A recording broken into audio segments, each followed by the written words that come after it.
કર્મ પ્રધાન વિશ્વ કરી રાખા, જો જસ કર્મ સો તસ ફલ ચાખા. દુનિયામાં જેવું કોઈ માણસ કર્મ કરે એવું ફળ ચાખવા મળે. સારું કરો તો સારું. શું કામ? બહુ જૂના કવિની એક કવિતા છે કે વિખના વેલે અમૃતનું ફળ ક્યાંય થયું તે જાણ્યું. જે વેલો ઝેરનો હોય, વિખનો વેલો ઝેરનો વેલો, એમાં અમૃતનું ફળ કોઈ દી થાય નહીં. વિખના વેલે અમૃતનું ફળ ક્યાંય થયું તે જાણ્યું, પરને પીડા ઉપજાવીને કોને વૈકુંઠ માણ્યું. અરે મધુસૂદન છે મારા નામ હરિનું, કોઈનો મધ નહીં રાખે.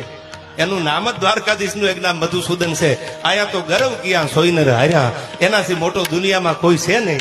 અને જે કરશે તે ભોગવશે, ભવસા ઘરમાં ફરશે. આ બંટી કેરા બીજ વાવીને કમોદ ક્યાંથી લણશે.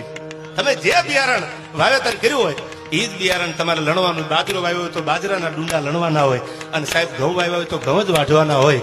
એ તમારે નક્કી કરવાનું. જે કરશે તે ભોગવશે, ભવસા ઘરમાં ફરશે. બંટી કેરા બીજ વાવીને કમોદ ક્યાંથી લણશે.